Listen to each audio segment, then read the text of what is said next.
Gucci bags when they filled up with cash. Call me honey, give me money and designer for the ass.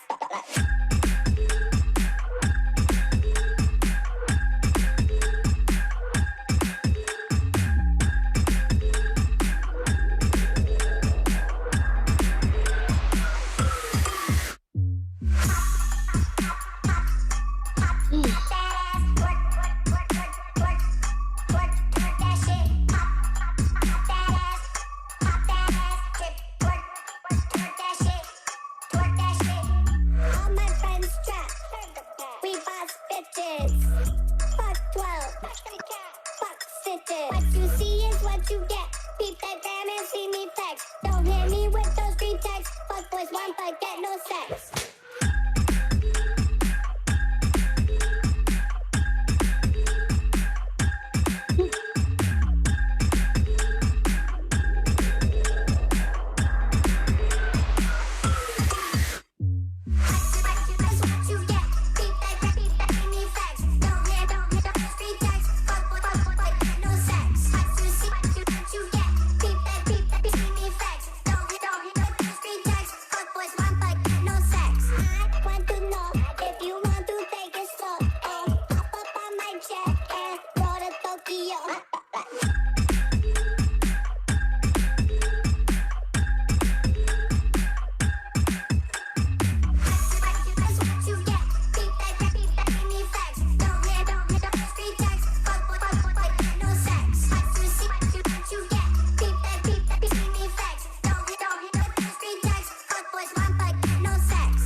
I'm like, oh Lord, here we go again. I just dropped 2 tabs and I lost my friends. Oh Lord, here we go again. I just dropped 2, drop 2, drop 2, drop.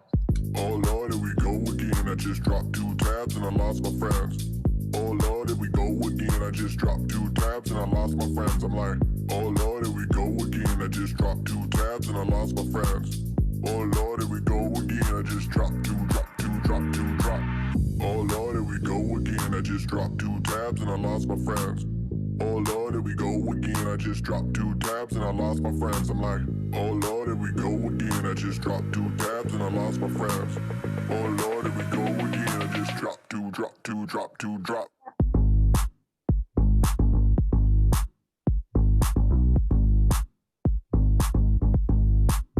Oh Lord, here we go.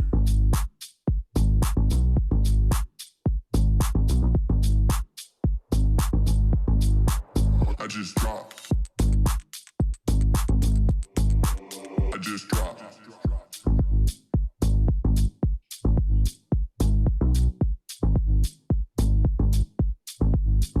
Drop.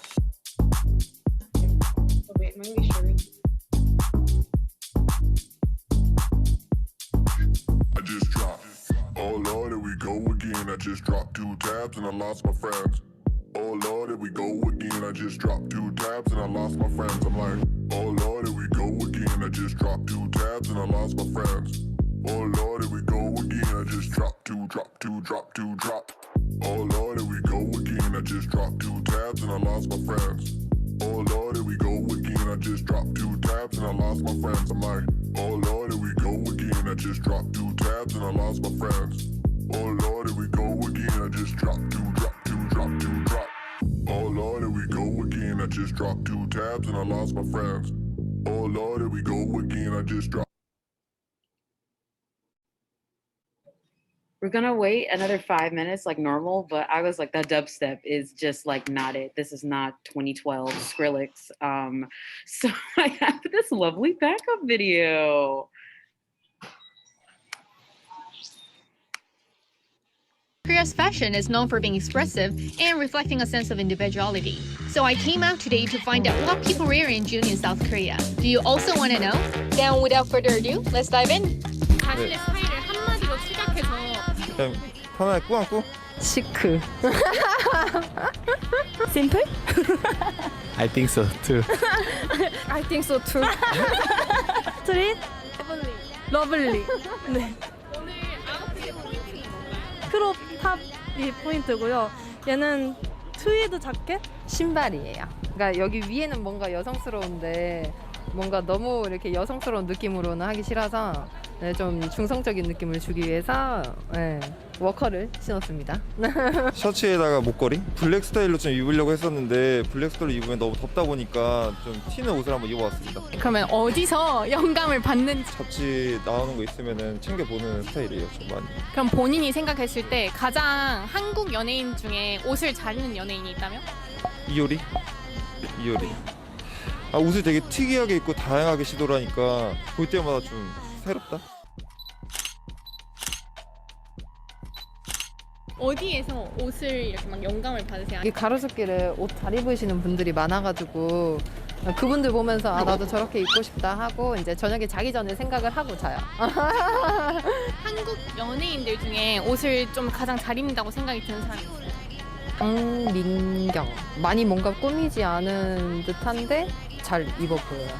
그리고 한예슬은 되게 특이하게도 많이 입고 근데 잘 어울리니까.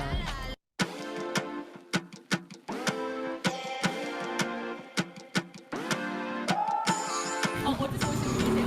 아, 친구네 스튜디오에서 사진을 찍고 와가지고. 아, 제 남자친구고요. 그리고 제 회사 동료입니다. 네. 아, 저는 승무원입니다. 아, 네. 저도 승무원이고 지금 잠깐 쉬고 있어요. 직업은 사실 광고랑 뮤직비디오 쪽 촬영 감독하고 있고 최근에 그 펩시 강다니엘이랑 지코랑 한 거 그거 한국 연예인 중에 좀 옷을 잘 입는다고 생각이 들어요? 저는 차정원 배우 차정원. 네. 그분 그래서 인스타도 많이 보거든요. 엄청 딱 제 스타일로 입어가지고. 저는, 김나영 씨. 진짜 좋아합니다. 저는 아이돌 좋아합니다. 아니요. 저는 SF9의 로운 좋아하고요. 잘생긴 사람을 좋아해요. 저는 원래 사실은 이런 스타일이 아니고 그냥 구제나 아무거나 막 입는 스타일인데 여자친구한테 혼나면서 많이 좀 바꾸고 있습니다. 또 이렇게 입긴 한데 근데 저도 요즘 언니한테 많이 혼나면서 좀 심플하게 많이 입으려고 하고 있어요. 네, 심플을 중요시 여기시나 봐요. 그냥 그 사람을 제일 잘 보여줄 수 있는 거라고 생각을 해요, 저는. 막 이것저것 주렁주렁 하는 걸 별로 안 좋아해가지고, 뭐 반지라던가 아니면 이렇게 이어커프 포인트를 줬습니다.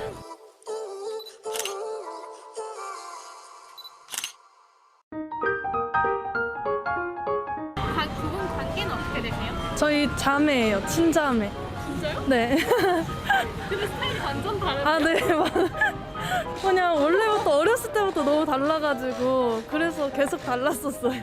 부모님이 뭐라고 안 하세요? 저처럼 유라고 언니한테 좀 많이 그래요. 그럼 언니는 뭐라고 하세요? 전 그냥 저대로 웃겠다고. 그냥 맘대로 하겠다고 그래요. 한국 연예인들 중에서 좀 옷을 잘 입는다고 생각하는 사람 있어요?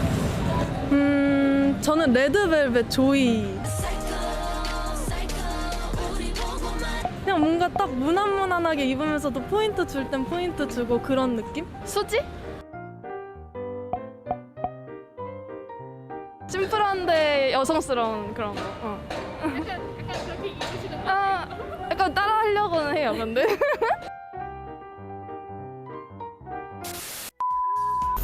K-팝의 영향이 크지 않을까. 그러니까 가수분들이 이제 옷을 되게 잘 입고 이렇게 몸도 되게 날씬하시고 예쁘게 입고 하니까 한국 사람들이 다 이제 그렇게 입을 것 같다라는 생각을 많이 하고 계시는 것 같고 저희도 이제 보통 트렌드에 따라가려고 하니까 한국 사람들이 선진적인 편은 아니지만 또 뒤처진 편은 아닌 것 같고 아무래도 뷰티에 다들 관심이 많으니까 뭐 뒤처지는 편은 아닌 것 같아요. 엄청 앞서가서.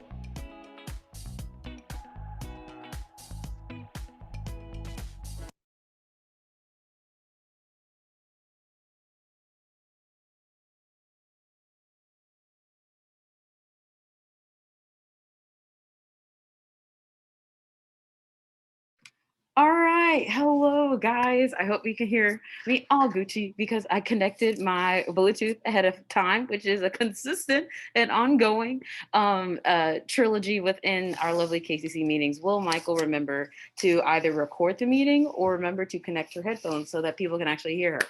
Regardless, I hope you guys are enjoying my very minimalist, green St. Patrick's Day inspired fit. What can I say? It's very intricate, very detailed. I put a lot of thought into it. Not to, flex, but these are Gucci glasses actually. Like dead ass. I didn't know they were Gucci, and my dad just got them for me. I've had them for 2 years, and there's a lot of scrapes on them. Anyway, so basically, I'm extremely high fashion, and you all should take advice from me. Just saying. More importantly, today we're going to be talking about the Korean fashion industry. Oh my God, amazing! I don't know if KCC has covered this topic before, but regardless. I am still working like normal, like a normal KCC meeting, but it's going to be talking about the average working girl in the industry, some of the things that have to do with the way that brands advertise their clothes, what is the process, what are the trends, and who are the people on the cover of these magazines. Dun, dun, dun, dun, dun. So, some announcements. KCC has a lot of things going on behind the scenes that you may not be aware of just yet.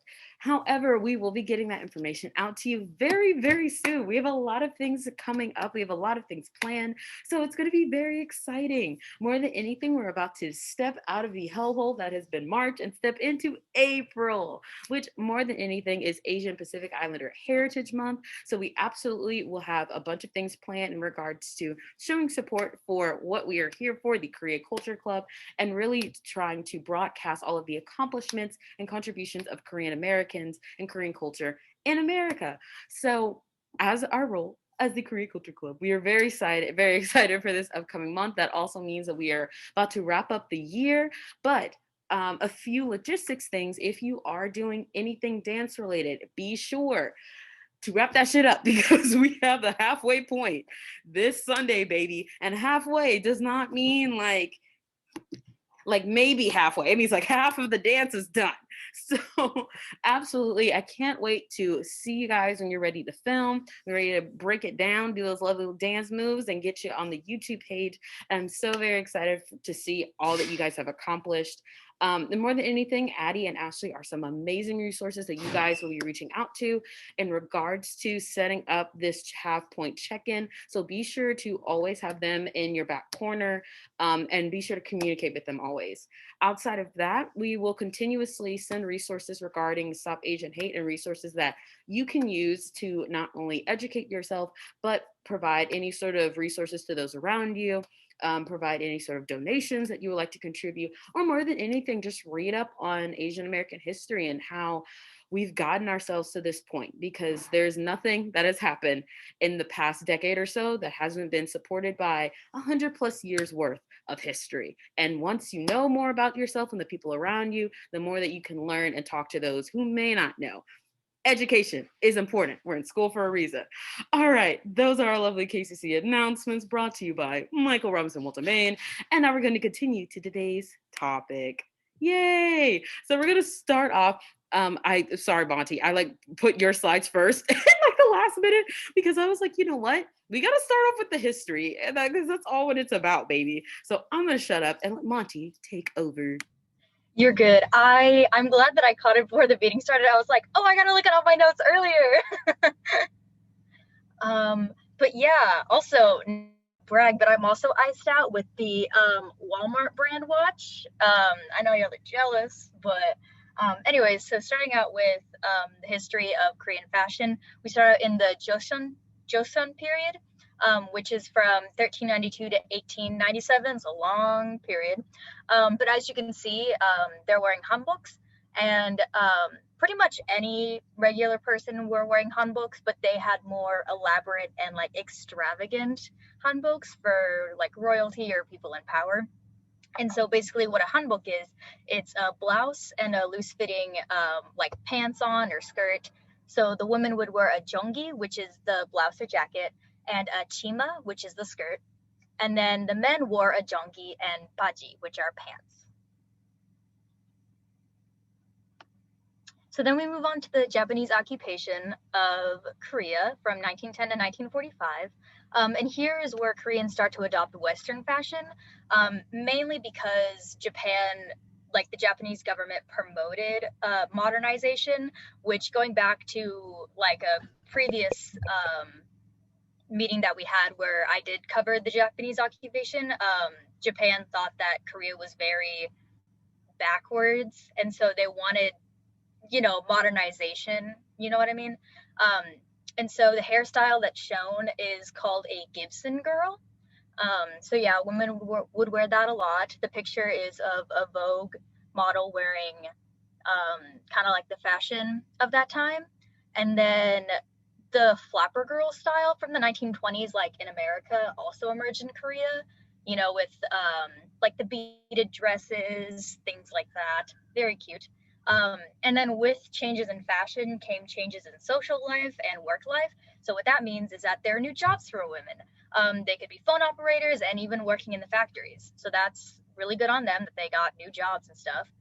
And then during World War II through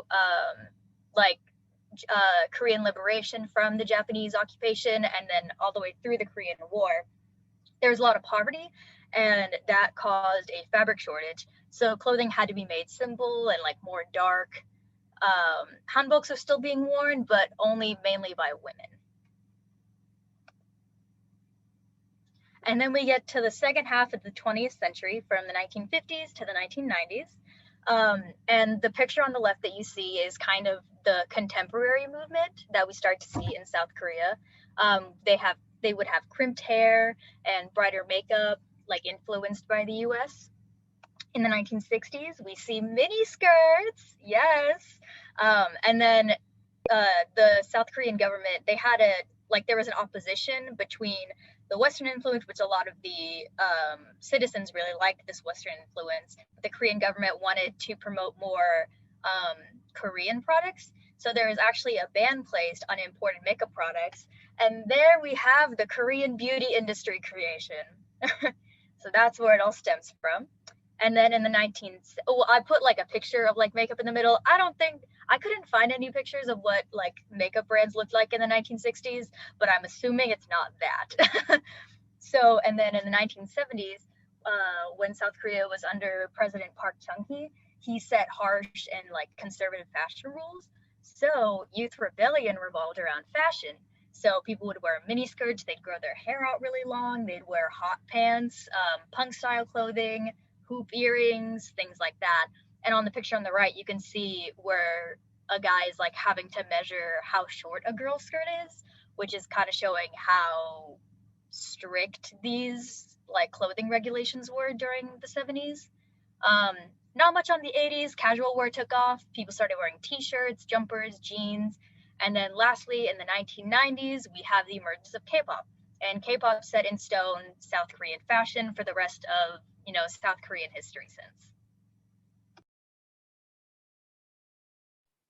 Now we're gonna pop on over into brands and designers and everything from this point out. After we have our lovely little foundation by Monty, we're just gonna be bouncing all around. This is gonna be more of a different presentation style for us, but we have a lot to cover. So moving on, we're gonna introduce Dundee. So that little history on them. Back in the early 1990s, designer Lee Shin-woo participated in the Tokyo collection, where him and many other designers participate in the Pret-a-Porter in Paris. And this is when Korean designers appeared actively on the global stage, with the designs being shown all around the globe, to a point that the Korean government even started to encourage talented designers. But by the end of the 90s, the encouragement of designers kind of declined because of the currency crisis. But lately, since then, the government has continued to support designers, and ones who are less successful in the domestic economy are even being advanced abroad. So here in the US or there in Europe and stuff like that, they're expanding a lot more. So the most famous designers all around, all throughout history, not just the current ones. The first is Moon Young-hee, who was a designer who expresses Korean ideas in a modernistic way. And by the end of the 1960s, she had worked as a designer in Washington, Renan, and founded the Moon Boutique, which is a ready-made clothing brand in 1974. And then in 1992, founded the Moon Young Hee designer brand. Then next we have Andre Kim, who is the most famous from what I've researched. He was a South Korean fashion designer based in Seoul, and he was known predominantly for his evening and wedding gown collections. As you can see from the right, there are some of the gowns he designed. And then sadly, he passed away in 2010, but now currently his adopted son, Kim Jong-do, is running his brand after his death. Then next we have Lai Sang-bong, who was a major fashion designer who shows Korean fashions in Pret-a-Porter once again, which essentially what it is it's the core of the global fashion industry. And they had graduated from Seoul Institute of the Arts and made his debut as a fashion designer in 1983 when he won a prize in the Central Design Contest. Then this man has done a lot. In 1993, he gained attention from the Korean fashion community by presenting his first collection called The Reincarnation at Seoul Fashion Week, which is this week. Then in 1999, he was nominated as the Best Designer of the Year by the Mayor of Seoul. Then in 2002, he made his first debut in Paris and launched his first title, The Lost Memoir. And after Andre Kim, he's now known as the most influential designer in South Korea. Then next we have Steve J and Yanni P, who are on the right. They're actually married and it's super duper cute. And they designed together more of the witty and characteristic clothes. So they really stand, so if you look them up, their outfits, like their designs like really stand out a lot. Then we have Lee Suk-tae, who graduated from I apologize, this is a lot of French. École de la Chambre Syndicale de la Couture Parisienne and L'École du Studio in Paris. I apologize, that was a lot of French. And they were selected in Young French Designers contest in Paris and also had the opportunity to work in Paris headquarters of Sonia Rykiel and the Christian Dior Paris headquarters. So he's worked with like a lot of big name brands. Then in 1997, he finally launched his own brand under the name of Kal E Suktae. And within that same year, he was selected by the Korean Fashion Association and invited to present a collection at Hong Kong Fashion Week. Then a year later, he inaugurated his own store, Galleria department store in Apgujeong-dong in Gangnam. Then finally, we have Anderson Bell, which is actually a designer brand, which is kind of ties into the next part. But it's a Korean designer brand that is currently rising in popularity. Their clothing is inspired by the Korean and Scandinavian cultures. And like even the brand name was created by the combination of Anderson, which is a typical Swedish hat name, and Bell, which is Korean temple bell. And it's currently selling well in the European market and placed in the Net-a-Porter online shopping platform. So they're doing really well. Then now we have top brands. This isn't in any specific order. This is just like the most like order way of like what they're presented, like what most known, if that makes any sense. I apologize. They're not in like any specific order except for like the top 3, but this is just a ranking from research. So at number 10, we have 8 Seconds. When huge fast fashion brands like Uniqlo and Zara started to spread around Asia, they became well known in each new country as high quality but affordable ways of sticking to modern trends. And then in response to that, Cheil Industries, which is a textile manufacturer, created 8 Seconds in 2012 using Samsung Group money for an aggressive marketing campaign. And now in modern times, they release new collections about like nearly like every single week, allowing people to stay on top of trends without breaking bank. The next, at number 9, we have Teabag. Designer Cho Kun-ae's brand counters the unisex street fashion trends of Korean fashion.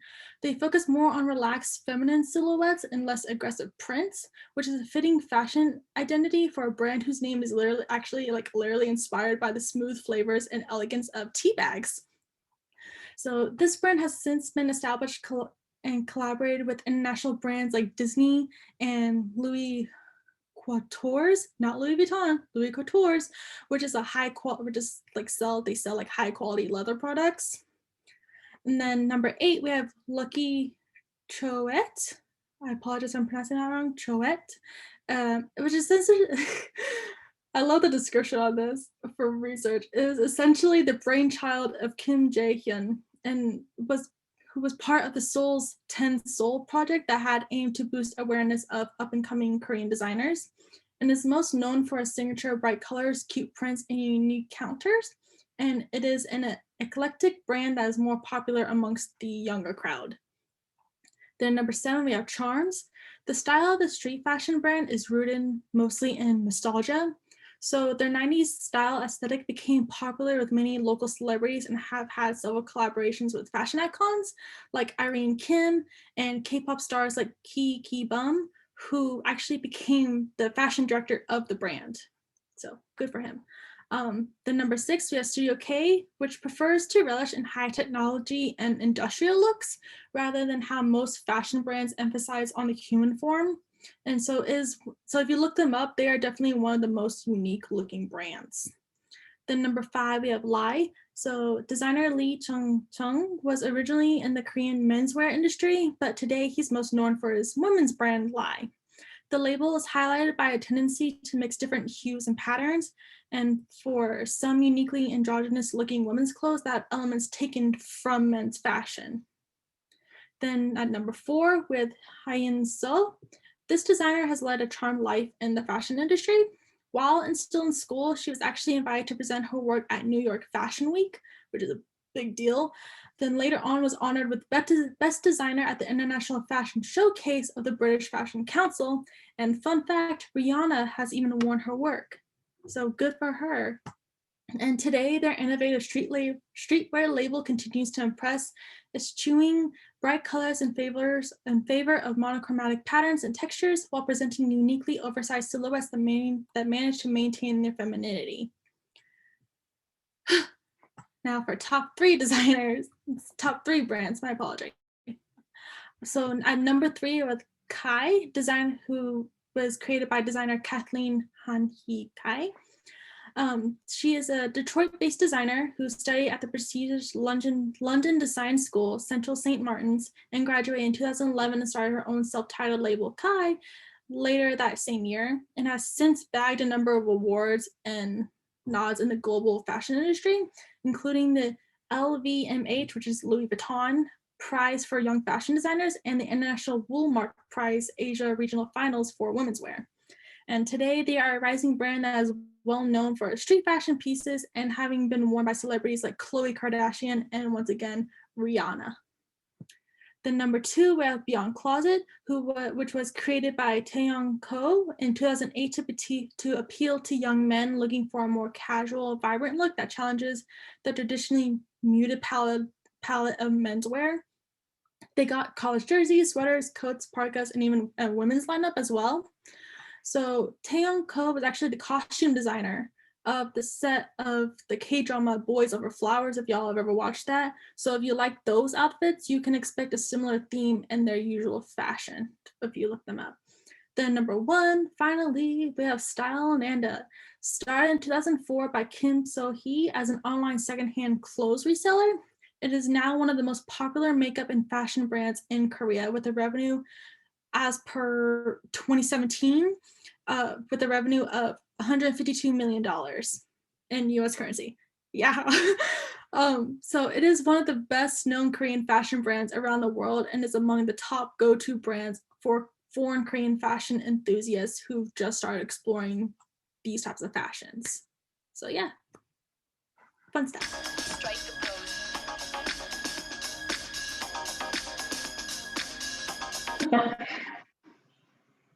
All right, so I'm going to be talking about 2 popular Korean models in South Korea and the 2 most popular model agencies in Korea.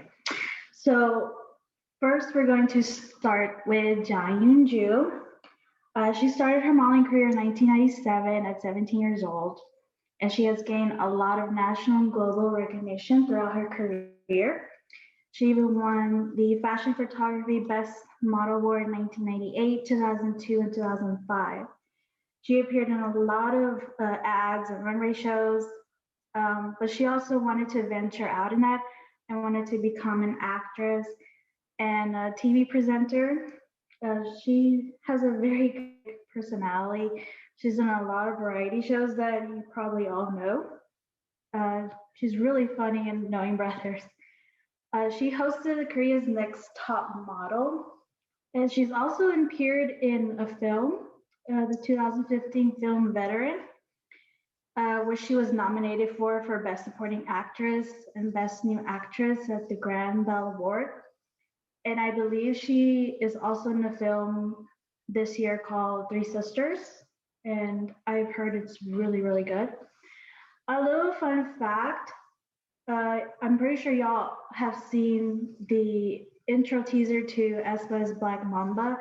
And if you're ever wondering who that lady was behind Karina, that was her. So supposedly she serves a connection between aespa and the Avatar AE. So now we're going to show you a little clip of her strutting the runway.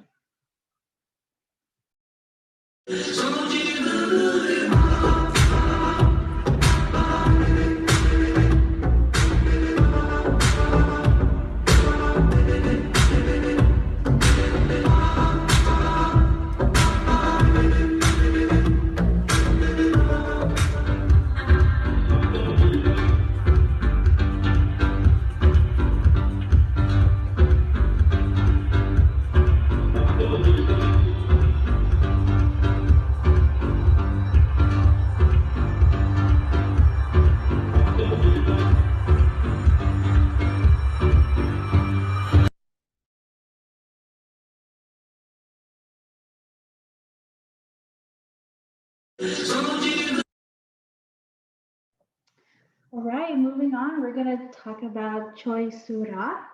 So she was a contestant in Korea's Next Top Model, but she gained a lot of international fame when she walked the Louis Vuitton cruise runway in 2014. So after that, a lot of fashion shows wanted to hire her, and in 2017, she walked over 50 shows. That's a big deal for models. She worked with a lot of designers, but she's also very well known for her street style, which is like a little edgy and in your face. So here's also a clip of her walking in the runways.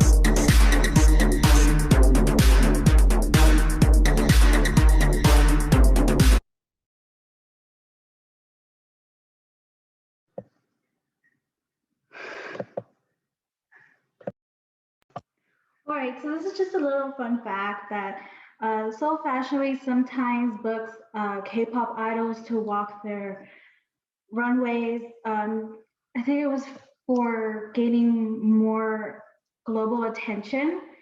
I mean, who wouldn't want to see their favorite idol walk the runway? I'm still waiting for BTS members to walk the runway. But in the past years, they had Mino from Winner, Mingyu from 17, Hong Hwan from Monster X, and just last year they had TXT Yeonjun.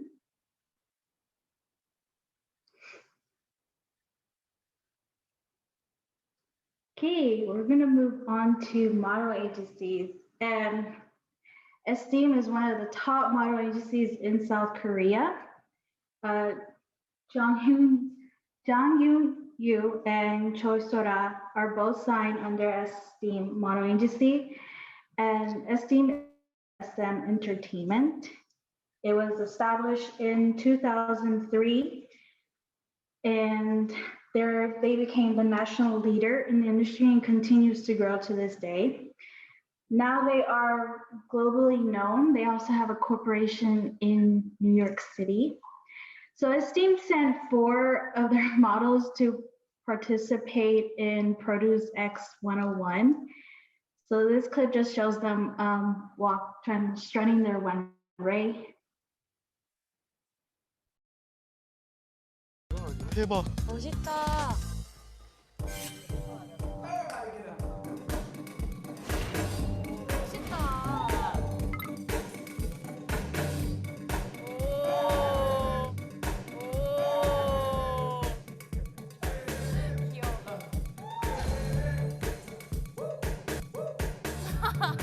온다.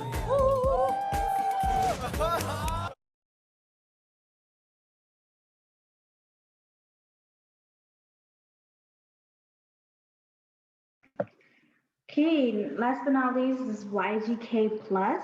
So YGK Plus is under YG Entertainment, and it was established by fashion model turned CEO Go Yoon Kyung. And YGK Plus also sent in 4 of their models to participate in Produce 101 Season 2. And this is just a little clip of their introduction.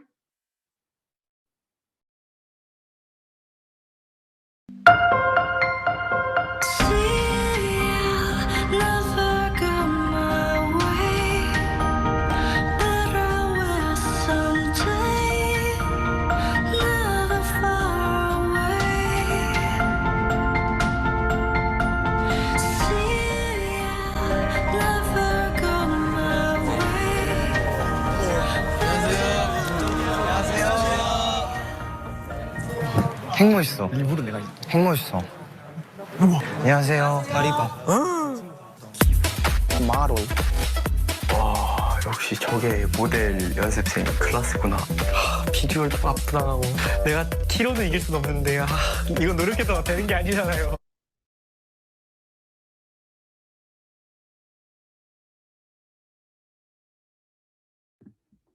Hello. Okay, I'm going to do style icons. Jess, I can see your face. I'm sorry. Jess, those boys were so cute that you just put in that video. Their faces when they walked out was absolutely adorable. That was the cutest thing. But I just had to say that. So I'm going to be doing some style icons, which will be, it'll be more of social media style icons and then idols. And so these brands right here, just kind of some of the really famous ones that you'll see on them. I kind of focused on when they're out of their job, when they're off stage, outfits that they necessarily pick and outfits that aren't really picked for them. So it's hopefully something that you can feel like it's definitely more their style. The Gentle Monster, I guess it may be kind of hard to tell from this picture, but it's that sunglasses brand and the glasses brand that everyone wears. If there's a tinted glasses on Jimin or Hoseok, it's most likely Gentle Monster. If a lot of female idols will wear the classic kind of like cat style black, all black sunglasses, it's most likely Gentle Monster. Everyone knows that Asia has always kind of stayed on top of that fashion game. And you can always find someone who's gonna match your style, or someone who can help you kind of ease yourself out of your style comfort zone, and someone who can even hopefully, without breaking the bank, you can still find inspiration to step out of your comfort zone and tweak your style a little bit. So yeah.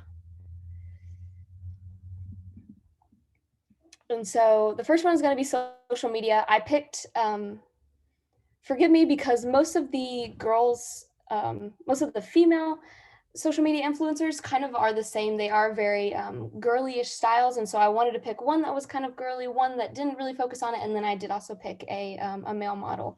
And so the first one is probably one of the most famous ones, and it is Irene is Good. And she has 2 million followers, and probably while I'm saying she probably has more now. She is one of the most famous Korean influencers. She has modeled in Korean Fashion Week. And I'm sure if you know K-pop, you know this selfie of Jimin and Hosuk wearing those matching sweaters or the matching hoodies. That is her brand. She created that and she started that, and I thought that was really awesome, because that's kind of like that's what people, if they don't know her for her Korean fashion influence or because she walked in Korean Fashion Week, they know her for this brand or for her sweatshirt that just says "Good You" on front of it. And so yeah, so that's pretty cool. And then the only way I can think of saying this is Open28. I've never heard anyone say his tag name, but he has 776.8 thousand followers. He is a male model. I just realized I wrote shoes instead of shows. Forgive me. Okay. Anyways, look past that. Thank you, Jess. Who shows more model off-duty looks, which is him right there in his purple sweatshirt. Definitely if you want some more relaxed, but you want, what's the word, kind of really put together, you want that fancy style, but you want it to be laid back and relaxed, he's definitely someone to follow and someone to take inspiration from. And then there's Song Hae-na, who's probably one of my favorites out of these three, because she was a contestant on Korea's Next Top Model. I'm not sure if she won, but after that, she gained a massive following. She has tried so many styles, and she's open to all styles. She wears skirts, knee-high boots. She likes her flowy dresses in the summertime. She likes her bright colors, but she also really enjoys her casual looks. And she's also a health nut. She really enjoys Pilates and running. I know that the article that I read at that time, she had finished running a 10K, which is just amazing.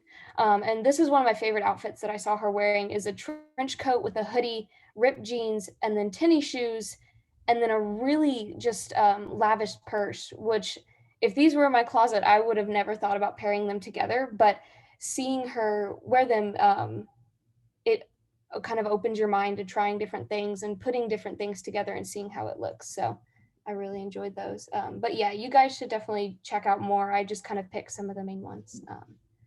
But yes. And so then now idols. Again, I did try and pick idols fashion and some of just the biggest names that I hear. I do know that there are way more than who I've added. And I know that there are a ton of idols who just get recognized for their fashion game. But these are just the ones that I picked to try and keep it simple. Jessica, talk about him. And so, yes, I know there are definitely more. But with their big money, it also definitely comes with better style. And so they know how to spend their money. And one of my favorite things is about each of these idols is that they know their look. They know what they want and they know how they can tweak it and how they can work with it. And so again, I picked offstage looks, so a lot of airport photos. And so the first one is Minghao from 17. He really enjoys his loose fitting clothes. He has a lot of darker concepts, but every once in a while he'll throw in a splash of color. And it's really simple, but he always looks expensive and he always looked together. And he's the one in the bucket hat in the top right with the ripped jeans. It's really, I love his style so much. I want to dress like him. And then there's Jennie from Blackpink. Jennie and Jimin own Chanel. The people who started Chanel don't even own Chanel anymore. Jennie and Jimin do, and they have no say in it. It's always luxurious, no matter what it is, whether it's high end or whether it's streetwear, like in this airport photo. It's just simple streetwear, and she's simply taken a long shirt and just like tucked it underneath to make it a crop top. And then she took navy green joggers with high heels.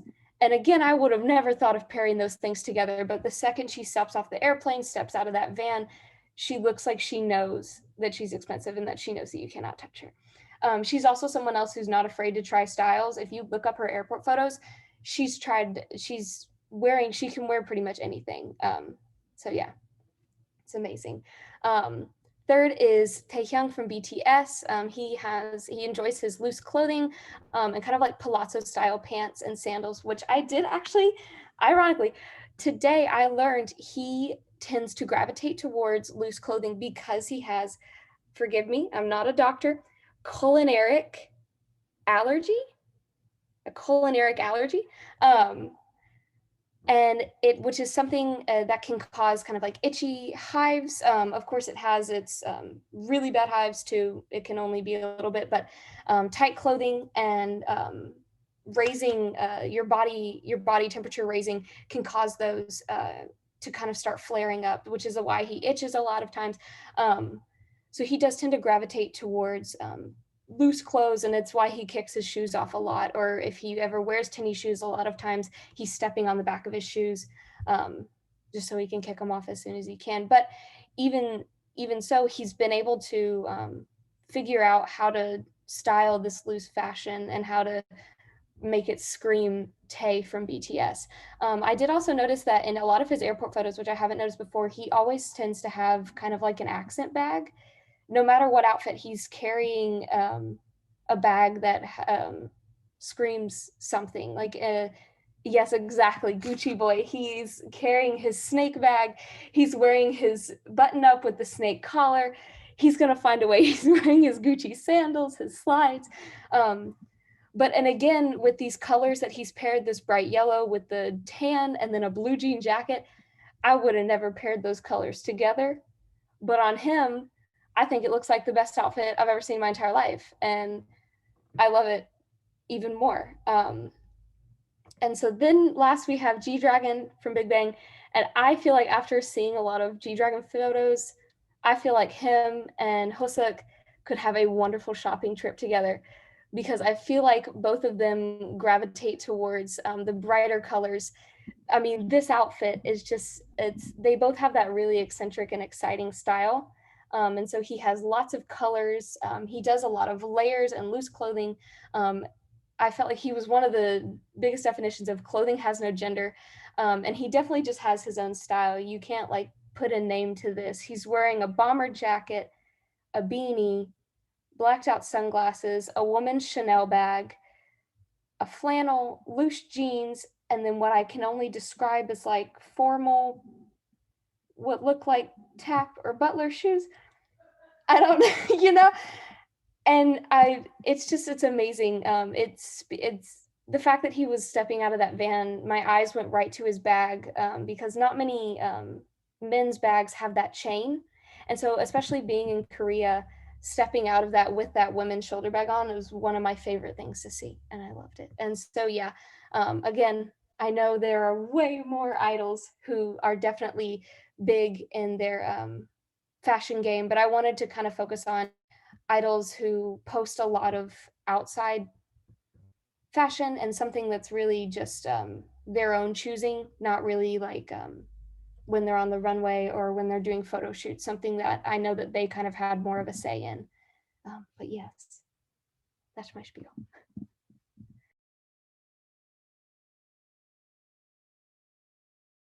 Thank you, Tessa. Sorry, sometimes I don't know when to be like, time for Michael to interject, to introduce the next person. And other times y'all just roll with it. But regardless, I appreciate that nice little overview for the fashion challenged of us. I like to hear a little bit of insight because I don't know what the hell these brands are. But for those who may not know exactly what fashion is or what it be, we're going to get into fashion advertising, baby, because it's all about making money. And who better to present this section than our resident advertising major, Ashlyn. Yay. Yes, here's fashion advertising and famous idol campaigns. And then, yeah, so just in the past 40 years, kind of like how Monty was saying, the fashion market in South Korea has grown tremendously. And it's a unique market right now when it comes to advertising, because South Korea has its own local fashion brands, especially ones focusing on streetwear, but also now Western brands want to take a part in what has become one of the newer fashion capitals of the world. And then there's just two different ad examples of more of a South Korean brand and also a Western global brand. And you'll see like different global brands will have like Fila, they have like Fila Korea, like Instagram accounts, and then for all the other different ones. So yeah, and then on the next slide.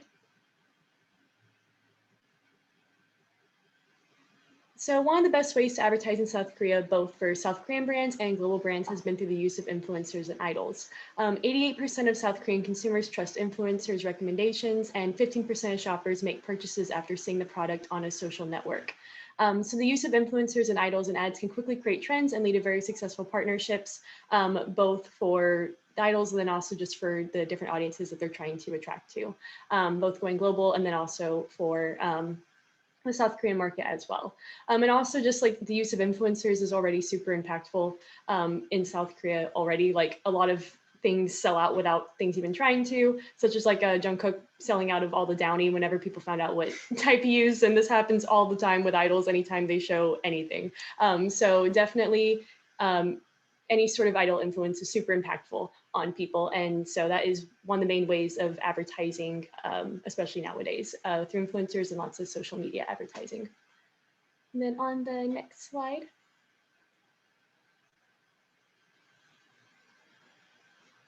And you don't have to play the video, it's just for like dramatic effect down at the bottom. Here's just some different examples of some famous idol campaigns and just kind of their effects in the advertising industry. So the Irene effect, Red Velvet's Irene has been behind many successful advertising campaigns. Her partnerships for not only fashion, but also all products that she's done to lead to insane sort of sales and kind of like cult followings with them, such as whenever, not fashion related, but whenever she was partnering with the soju brand, and like her billboards were everywhere, not only in South Korea, but they were globally and people would steal them and everything. So, and then her partnership with the shoe brand Nuovo has led to them selling out on the shoes she advertised on the first round, and then on another campaign that she did with them, they broke all their sales records, and then they even ended up beating Yeezys for the top 5 best shoes of 2018 for the ones that Irene advertised for. So she definitely has an effect with the campaigns that she's in. And then the next slide.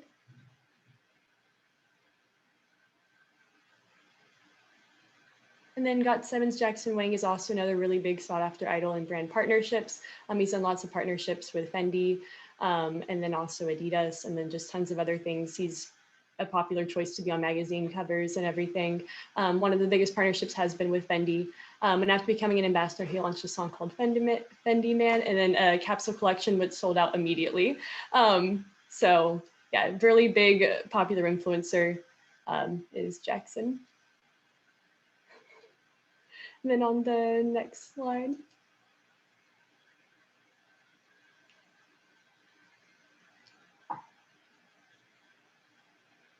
Yeah, so there's tons of idol partnerships, like lots and lots, and there's constantly new ones. Things are constantly changing.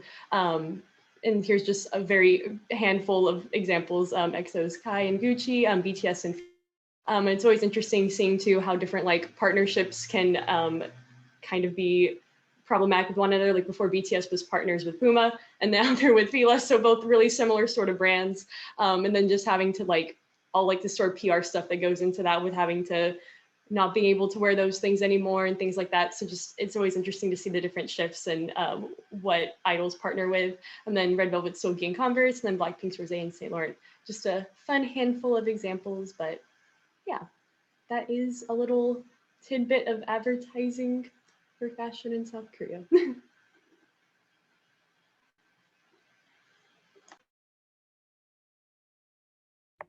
Hey, so I'm gonna speak a little bit about fashion trends in Korea.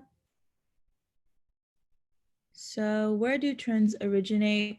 Many trends come from idols in Korea, as mentioned earlier, or as most do in the US. So think of like, oh, this has been really popular lately. Think about where that came from. Like probably a celebrity, probably from TikTok, probably from another sort of like Instagram, social media type thing. So that's where trends like originate pretty much. An example, the Kardashians. I'm sure you can think of many that came from them and just kind of like carried on and were used in like different ways and things by people, even if you aren't necessarily a Kardashian stan, question mark. But yeah, I inserted a few videos. They should play and stop at like certain points. 생각했을 때 가장 한국 연예인 중에 옷을 잘 입는 연예인이 있다면? 이효리? 이효리. 옷을 되게 특이하게 입고 다양하게 시도를 하니까 볼 때마다 좀 새롭다? 어디에서 옷을 이렇게 막 영감을 받으세요? 이게 가로수길에 옷 잘 입으시는 분들이 많아가지고 그분들 보면서 아 나도 저렇게 입고 싶다 하고 이제 저녁에 자기 전에 생각을 하고 자요. 한국 연예인들 중에 옷을 좀 가장 잘 입는다고 생각이 드는 사람이 있어요. 강민경 많이 뭔가 꾸미지 않은 듯한데 잘 입어 보여요. 그리고 한예슬은 되게 특이하게도 많이 입고 근데 잘 어울리니까.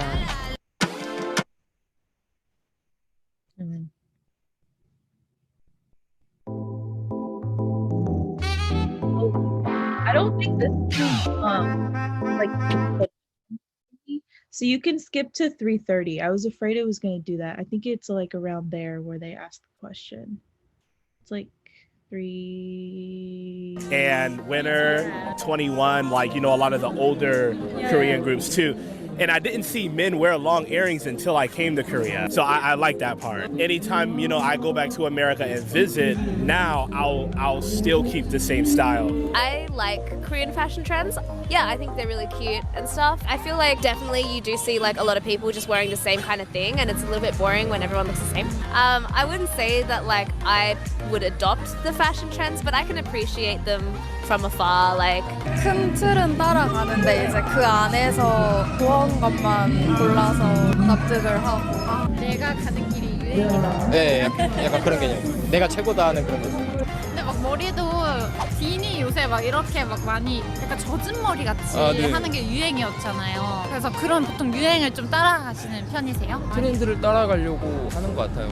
원래 젖은 머리를 하고 싶었는데 몰랐거든요, 방법을. 많이 알아가고. Okay, yeah.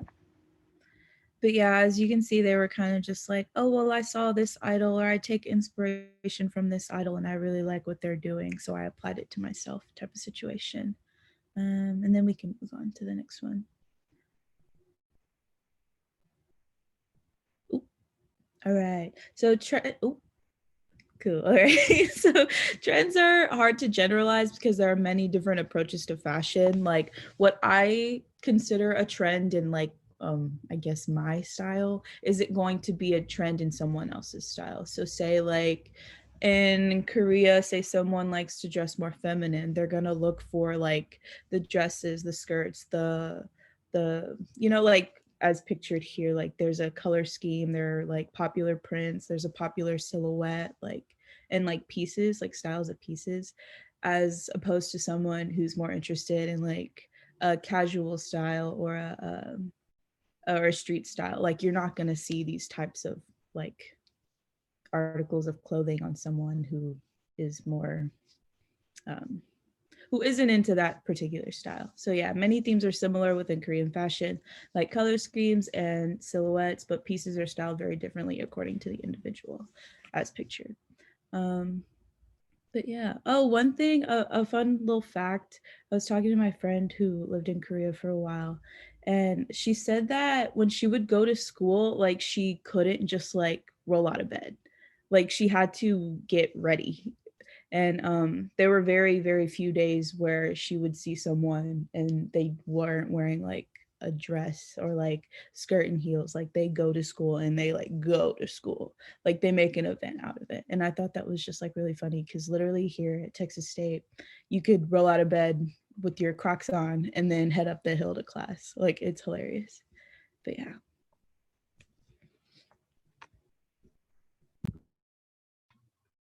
Hi. All right. So we got fashion shows in Korea. And yeah, you can go ahead and click on the next slide. So we got Seoul Fashion Week, which is a whole week of just fashion and brands coming like together, and many people go and they sit down and, you know, typical fashion show, just clap as the models go down the runway. But usually takes place in March or like around the springtime, and this year it took place this week, so that's fun. And it basically works just like in the US. Yeah, it does work just like in the US, and they showcase their latest work, like the brands show their latest work or their latest style that they're doing and stuff. So yeah, you can go ahead and click on the next slide. These were like the best shows of Seoul Fashion Week last year, so 2020. So we got Issa, we got Kijun, we got Buri, we got I'm guessing it's like Ink. And then we got Ashley Williams. She's actually a designer who came to Korea and showcased her work in Seoul in the Seoul Fashion Week. And we also got Lai, and we also got Kai. But yeah, and these pictures are just from the different shows that they've done over the years, and also like different outfits that they've done. And yeah, and these are mostly like streetwear pictures. That's mostly what popped up for them. So yeah, I really like all these outfits. I would never wear them out in public because I can barely get up in the morning and get ready and put on makeup. But if I had the confidence, I would wear these outfits for sure.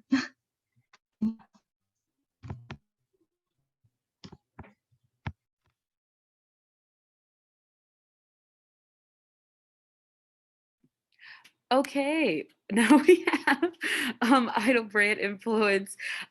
Sorry, Andreas, I couldn't see you for a second, so I was like, wait a minute, where is he?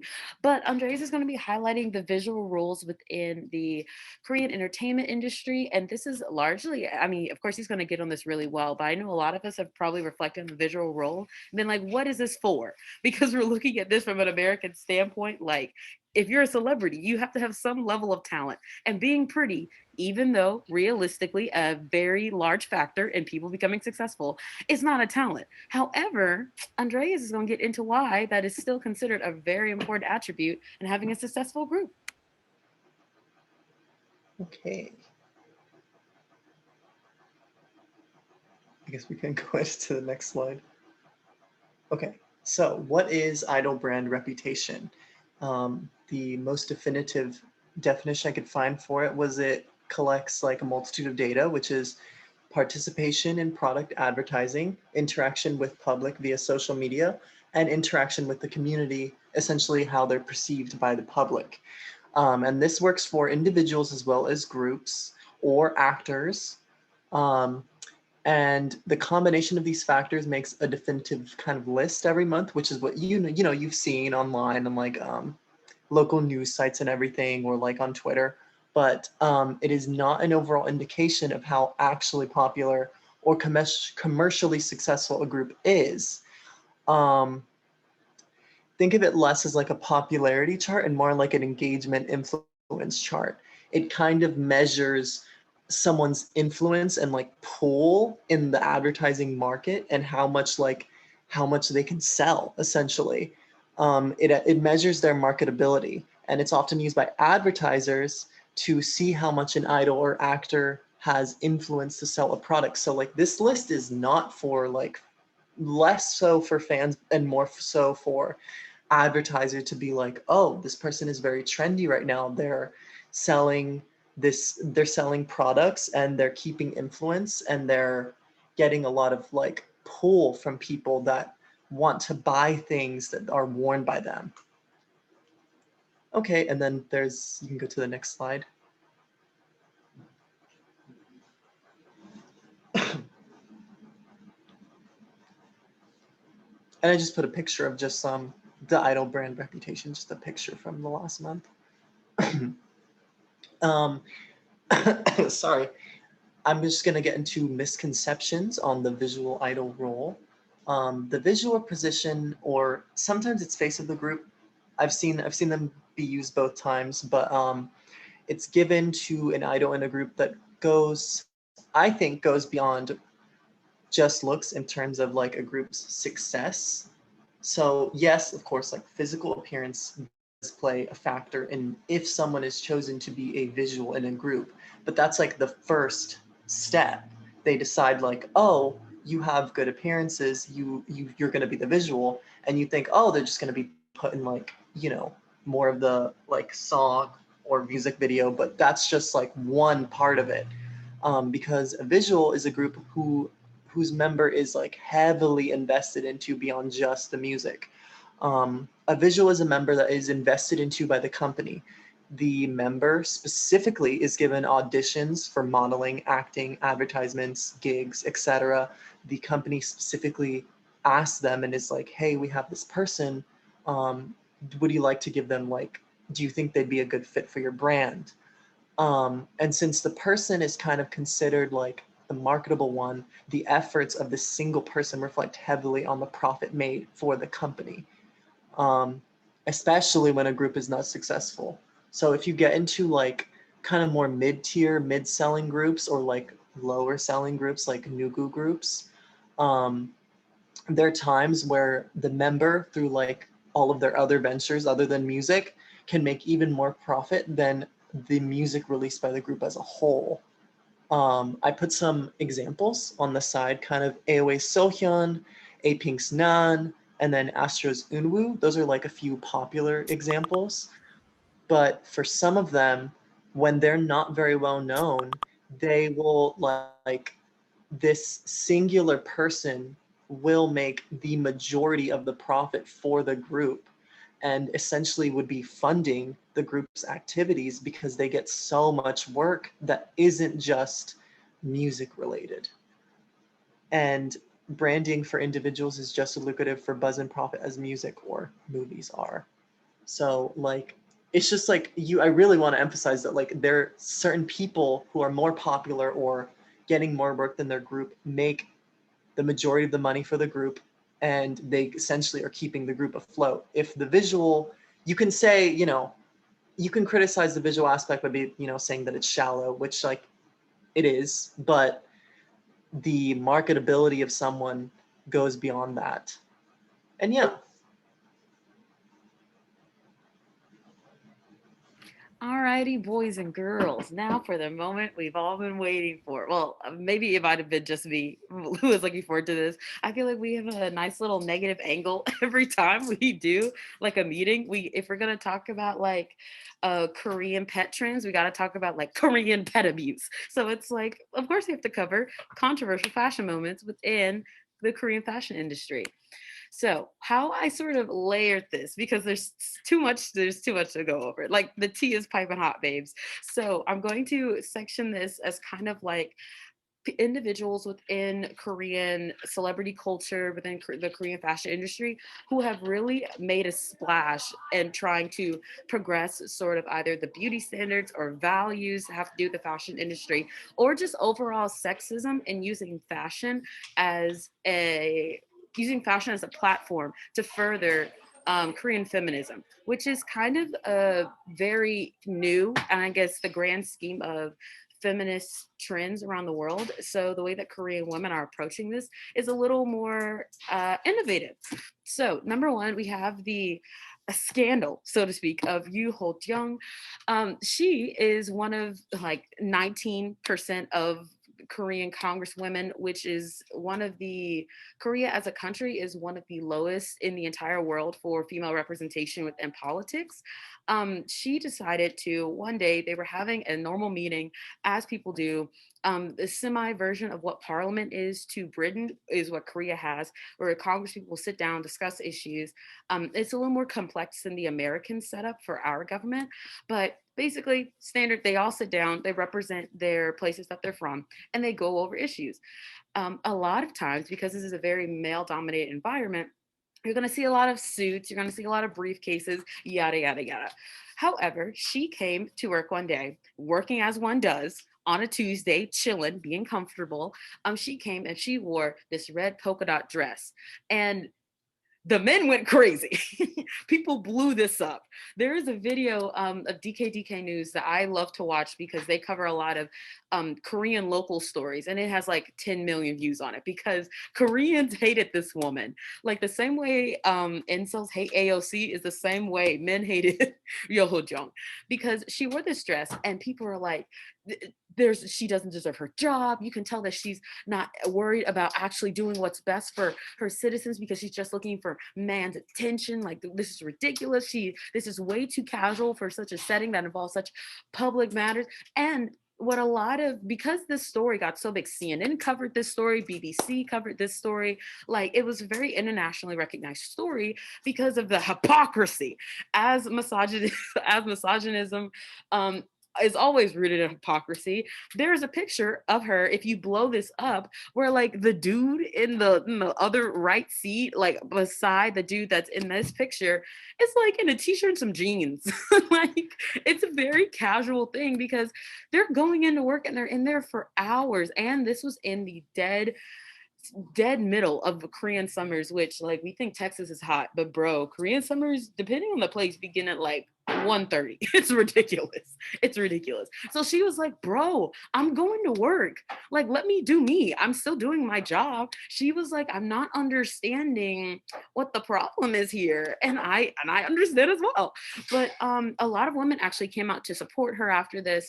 And we're basically like, what does it matter as long as she's doing her job? Like, is her wearing a suit gonna, and granted, she normally does wear more professional attire, but number one, she was running late that day and it was hot outside. And she was like, I just wanted to dress casually for another day at work. And it's also a very fun fact, and why also she got a lot of criticism is because she is the youngest congresswoman to ever hold her position. So not only is she making history, but a lot of people gave her a lot of criticism because they were like, look at this young girl. She doesn't know anything. She should be in the kitchen like a woman should. Yeah, so she is a very iconic figure within feminism, and a lot of times her red polka dot dress, women will wear like a red polka dot dress at protests for feminism to highlight her, because it's like, you know, fuck the patriarchy. I don't know if we freak the patriarchy. I don't know if we can curse, but anywho, now we're gonna move on to the beautiful, voluptuous Kim Gi-yang. I low-key bit my tongue. Kim Gi-yang was the actual first plus size woman to be featured in Allure magazine, and that was in 2013. This was not like in the 70s. This is her right here. She is one of the biggest vocalists, one of the biggest people and celebrities that is being recognized for pushing forward, trying to really break down how stringent the Korean beauty standard is. And we've gone over this a million times in KCC. I think we all know just in general, even if you haven't made one of those meetings. But -0 is the ideal for the size. And she usually uses her platform and fashion to advocate for more sizes and more variety, more diversity in the Korean fashion industry. She talks about a lot of times where when she was young, she had to make her clothes because she would go out to stores and they would not have her size. And we're talking about like the Korean equivalent of Walmart people. We're not talking about Gucci. We're talking about just the run of the mill, I need a t-shirt or something, and they would not have her size. So she used that and sort of like the hardships that she went through to come out like a boss ass bitch. She did her job. And now look at her. She's rich and famous and basically telling other plus size girls who look like her, like, hey, you're a baddie, you're beautiful, you're amazing. And then don't let anyone in this world like tell you, you know, she definitely advocates for being healthy. She's made that very clear where she's like, I'm not going to be the person that tells little girls that it's okay to be fat. Good, but if you have curves, if you have hips, she's like, that is natural and we need to serve women with these body types. So another woman that is amazing. Hey, this is like controversial stuff, but I picked people that I was like, it's a very positive thing, this controversial section. Sort of shifting away from literally what I just said, we have Amberly, who, regardless of her statements regarding the Black Lives Matter movement, definitely spread a lot of very good exposure for the gender spectrum across Korea, especially within the mid-2000s. Of course, we might all know her from FX, but even before then, she was modeling as more androgynous fashion styles and modeling for more designers that didn't have a necessary stringent gender binary. She's talked about this a bunch of times where she's like, I'm a straight woman. I just like wearing shorts and baseball caps. Sometimes it ain't that deep. And she really fought she fought a lot for LGBTQIA rights, but also for just letting women wear whatever they want. And I think that's like a really refreshing approach. I think sometimes in the US, there's like, we combine sexuality and gender a lot, which is a very real identity. But I think there also is something to speak to a man who just likes to wear women's clothes and a woman who just likes to wear man's clothes, and that just being their truth and their identity, and there's strength and identity, and there's strength and diversity in that. So regardless of her statements regarding Black people, yay, Amber. Sorry, I'm so petty. So, and then my favorite part, I have a whole activity for us because we're about to wrap up on today, but not before we talk about boobs. So we have, oh, and he, the babe that she is, she obviously, from how this picture looks, got a lot of backlash for her hair, no, her dress. Her dress is quite revealing, more revealing than the average Korean Joe would be okay with. And we're going to get more into contextually some of the more exposure for sexualization of in Korean fashion, and then where this begins and ends, where Koreans are okay with a little more sexy some, and then where they're like, this is just god awful, you're ruining my children and destroying my conservative values.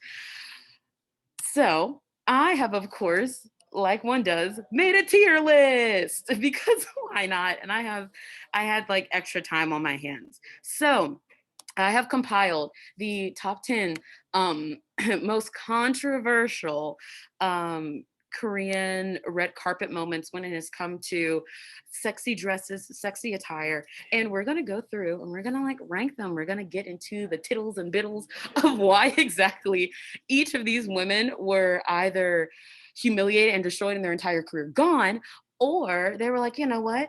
This is a moment. This is something. And I'm vibing with it, you know. Let me get rid of my HEV COVID research. Let me get rid of the video because my computer may be going slow. But I also will just like, we're gonna open our mics. I want to hear what you guys think because some of these dresses have a bit of a backstory to them. I'm also, because they're cropped horrendously, I don't know why tier maker really hates me. I'm going to also blow them up for each person that we go through so you guys can see the full picture while I kind of explain to you why these women wore what they wore and the response to what they wore. So we're going to start off with I mean, I can't be biased, but the baddie herself. Oh, I just sent the pictures to myself. So where are you? Where is my hairbrush? Where is my hairbrush? Do y'all know that song from VeggieTales? Is that just me? I guess my computer just can't take the level of sexy because she running a little slow. Bum, bum, bum, bum, bum. Okay, well, I can pull up this one while it's sending the rest of them because we have no time to waste. So click, click, click.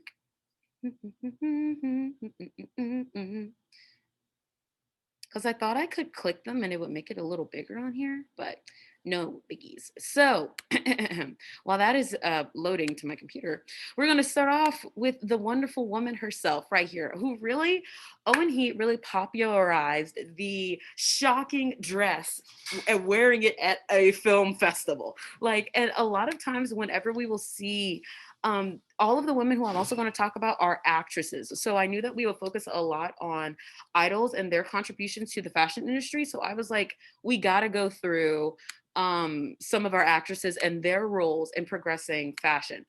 Largely, Owen He is known for this dress. I mean, like, this dress came out and she debuted this in 2011 at the Busan Film Festival. She was coming off of a great why did it send twice? She was coming off of a great run of her movie. She was doing great, amazing things. However, she had no agency. She was all alone. This was her first big movie. And she was someone who had no money. She didn't have a stylist. All she had was like her mom who helped her book her jobs. So this was actually a dress that was previously worn by another actress I know, scandalous. However, she took the garment and then she actually tailored it herself because she was a broke bitch like the rest of us. However, girly might have loosened it a tad bit because she rolled up to the Busan Film Festival looking like a bad bitch. So because of this dress, she popularized, like I said, the trend of actresses who might not be a little bit known, who this may be their first time, the statement piece. There's what I'll get into a few years after this where people will be like, you're just copying Oh and He. You're not original. All you are is trying to like copy her. Da, da, da, da. It was because of this dress that she went from basically a newbie, no one had known her at all, to where she was in commercial after commercial after commercial. People just wanted to book her, and it low-key, originally it was a really great thing because she was getting all these opportunities, but low-key sort of she became the Megan Fox of Korea, where all people knew her as was this sex symbol, and not in the way where idols are referenced as a sex symbol. I talked to Andres about this before. I forget her name, but from AOA, and she had the like famous poster cardboard cutout where she was like reaching her hand back. Yeah, it was like she wore the blue jeans or whatever, and people were stealing her cutouts. Like, people also related to idols, of course, because there's that self-insert, I know you, I feel connected to you culture, but people didn't really know her. They just knew she was beautiful and gorgeous. So she kind of faded. However, she is still referenced for this beautiful dress that is just, you gotta have a body to work this. However, I need to stop self-inserting my own bias, but we're gonna rank her regarding what you guys think. No matter what, if you're like, this is a no moment, we got She Tried It, I'm Alive but I'm Dead, Shawty a Little Baddie, She My Little Boo Thing, and then we got She Is the Moment. We love Wendy Williams in this roof. So we're going to place a lovely O and He. What are people feeling? You can either put it in the chat or open your mics, but we got 10 folks to go through, so. Can we put her at the top? Yeah, she is Yeah. the moment. She is the moment. Sarah, Julie, you and I, right here. Amazing. Crazy. Like this, period. Like, and that is exactly how the Korean audience responded, because this was one of the first times that they had seen something like this. And y'all, this is 2011. This was like Boys Over Flowers was like a couple of years before this. Like, if y'all have ever seen Boys Over Flowers, you know, abuse is very much a trend right now. It's like, I'm going to destroy your life, but I'm doing it because I love you, so you should love me. And this was like an independent woman coming out being like, this is my time. So now got to get to something negative. We have to balance it out. So now we're going to pull up Bae-so-eun to sort of continue off of this trend of when I mentioned how after when he had this amazing cultural moment and she came out, my poor girl Bae, she came out and she wore this dress the following year, and people basically were like, you're a whore. You copied her. And I should have taken the screenshots of the netizens' comments for this dress at the time, because not only, I should have gotten a really good back shot too, because there is no back. It just barely covers her booty, but this is all, she's just chilling. This is pure gravity is doing its work here, because she is just out for the world. You sneeze and you may see a boob, who knows? But she wore this gold number. She was, during this time, she was promoting her movie Mother, which ironically, her character that she played was seeking to get full plastic surgery done in the sake of like being perfect. She was obsessed with beauty. In the same way, if you guys ever saw Gangnam Beauty, ID Beauty, Eunwoo's drama, I can't remember the name, but yeah, it came out this past year and it had a lot of references to this movie. So she came out and wore this, and a lot of the response was, like I said, not too negative, but people also didn't like the way she was posing, because she was really like, y'all gonna see this back. Y'all are gonna see that this whole number is exposed. Y'all gonna see these cutouts. Exactly, Andrea, she said, struck a pose all day long. And people just like weren't feeling it. And some people really just thought the dress was ugly. So some of these are gonna be like legitimate cultural criticisms. And then I'll also tell you guys, just like, some people just were like, nah, babe, this wasn't it. So where are we placing our girl, Bae-so-eun? She tried it, maybe? Right, she tried it. I'll put her in the middle. Yeah, I was thinking the same thing. I'm Alive but I'm Dead. She looks good in it, but it didn't have the wow factor. Yeah, the dress is not really given. I feel like it needs a little bit more. or maybe like a color change or something. Yeah. If it had like a It different was- color, it would have been nicer. Or like maybe if like the cut was different. Mm-hmm. Yeah. Sometimes like wearing the same color dress that is your body. Sometimes it's a hit, but other times it's a miss. That is very true. Like, see, we're Project Runway up in here. Like, thank you. Y'all are my judges because some of these girls need some help. They need some help. So I appreciate her boldness. You know, I like there that she is made something people to be mad. said. Yeah, exactly, Julie. Like, there's something to be said for all these women because they tried it. They tried all of it. So now maybe getting into our least liked. This one is our lovely actress Ha Ji Woon. I had to write her name down because I was like, no one really knew her. And I've never, like, even though I love me a good K-drama, I love me some good Korean movies, I've never seen her before. And that's not to say that I'm just this virtuoso that's seen everything. But this is also, all of these are either during the basically Oscars equivalent of Korea or the Busan Film Festival. And these are very, very big moments within cinema in Korea. And no one knew who she was. And she basically got bullied off the internet because they were like, this dress is so fucking ugly. You are hideous. And she's literally a model, a gorgeous girl, obviously. She's beautiful. But I think from what I know from my research, she's the only one on this list who deadass got hate because they were like, this dress is so ugly. You showed up to the wrong place. You should have gone to McDonald's with this because that's what this is giving me because the quality was not there. And I didn't think it was that bad. Like the Korean netizens were basically like, she looks I think one comment said like she looks like mochi when it melts in the sun and then you try to re-stick it in the freezer. And I was like, that's so specific, but okay. I didn't think it was that bad though. I didn't think it was that bad. So I was really curious to hear what y'all thought about this because this girl got slammed like Charlie D'Amelio, like girl breeze, and they're like, you're ugly, you're hideous, yeah. So any thoughts?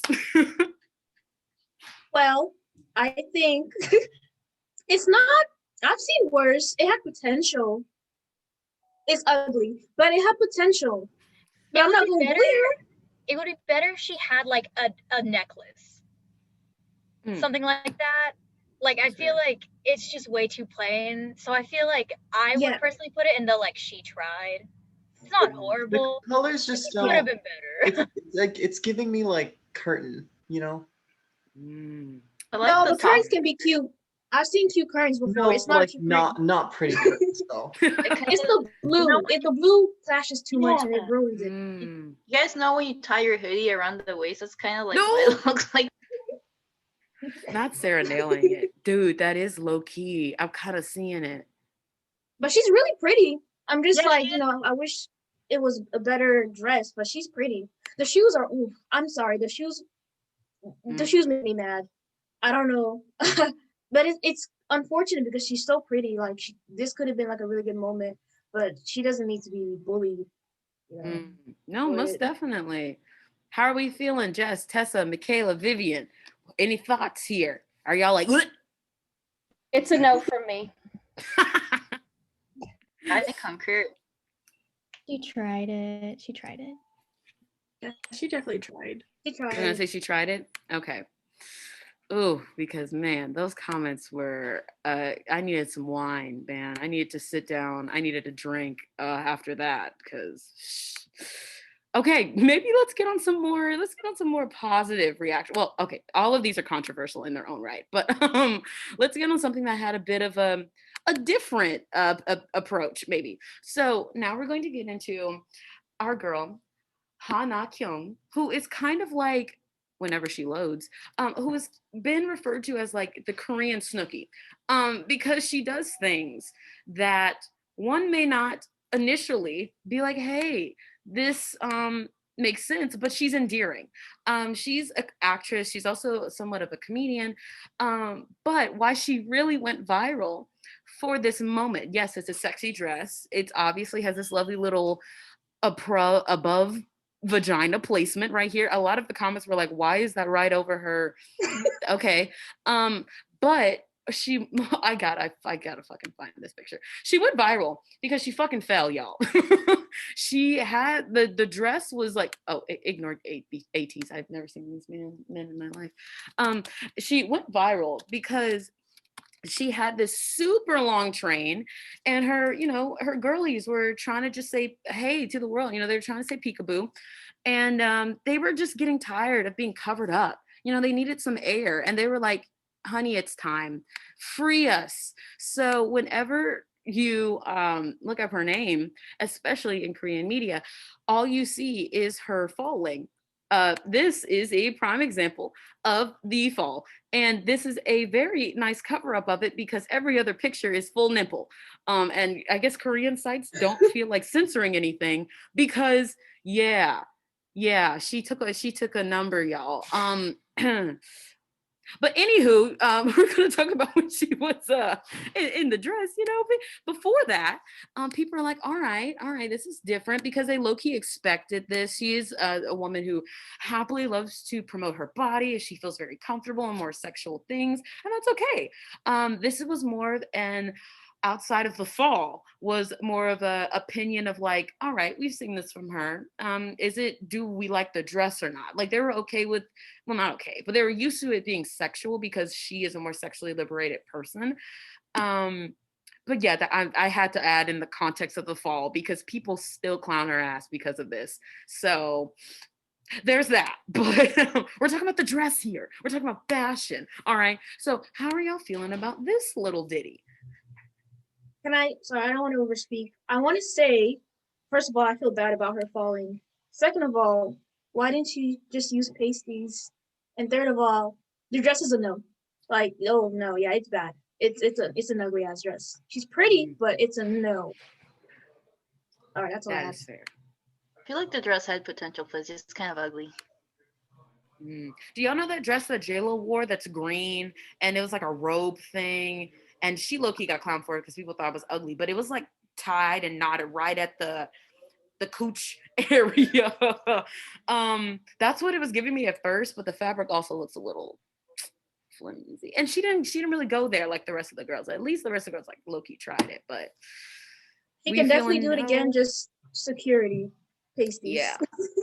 Yeah. Maybe wear flats. Tinny shoes. I don't know. Maybe that can be a look. But yeah, so we shall place her. I'm hearing at the no area. It is okay. She came back and she followed it up with another sexy look where she did not fall the next year. All righty. The dress, no, but she's a baddie. Her herself. Yeah. Because she came back. Like she was like, I'm not gonna let this, be the end of me. Y'all ain't heard the last of me. Not the last of Ha Na Kyung. Now we're going to Now we're going to cover Hanase which this little ditty really brought up sexuality.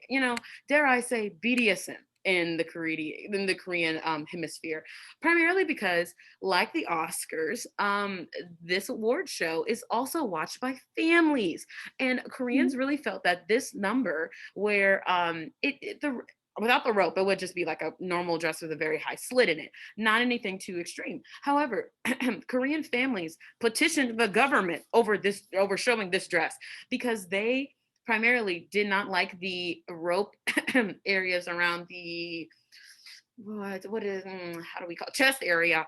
And they were like, it accentuates her bosoms a bit too much. Yeah. People were like, it's BDSM. So she got more backlash for this. And there are some that we'll cover that are iconic in like Korean celebrity culture. This, however, the response was largely that she was like a demonic sex vixen that was trying to push children into doing mature things that they were not ready for. And a lot of the outcry was like, what about the children? Why would they ever need to see something like this? It's ridiculous.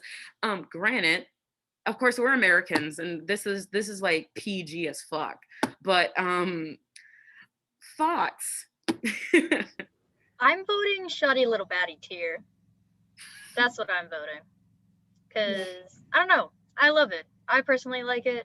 I think it's cute. I like the little accents that it gives it, like the little dash of black or whatever. But yeah, I think Shawty's a little baddie. All right. The shy little baddie. This I may be our think like first one. I like the boldness. I like people doing shit like that and shaking the table. I just don't like the floral part. But I like I like what was going on, but I don't know where to categorize her. But somewhere at the top. That's fair. That's fair. I could see the floral accent being a little bit like, are we going for grandma or are we going for, you know, a grand exhibition? I don't know. It's duality. But I like the rope. Here we go. All right. What are we feeling, people? Do we want her to be our first shawty, a little baddie? She Yeah. might I think so. Ooh, dang. All right. I'll We gotta hold that love, one. gotta love symmetry too. Like it's nice, oh, nice lined up. Nice job, team. I don't know if y'all planned that, but great job. So now we're going to cover a little familiar face where if you guys ever went through the K-drama height where shit was just popping off in like the 2015s, 2013s area, we got our very own high fashion model herself, Lee Sung-kyung, which is a familiar face if you ever saw Weightlifting Fairy, Kim Bo-sung? No, I always mix up Weightlifting Fairy and then Strong Woman Do Bong-soo. I mix up those titles literally all the time. However, she is definitely a familiar face. She's worked a lot in very internationally successful dramas, and this was actually one of her first premiere red carpets, and people really initially saw her as like this young innocent child who had like, because of the things that she would model for, a bit more mature, more high fashion. She really was just like this expensive model that felt really elegant, very much like a Jenny type. But girl showed up, still looking great. She got the Gucci belt on. However, why this is on this list and why it will be on any controversial red carpet looks list is because this entire top, as you can see, is see-through. And this is not a crop top. No, this is a strapless bra. This is a normal strapless bra. It's not anything that was designed for the outfit.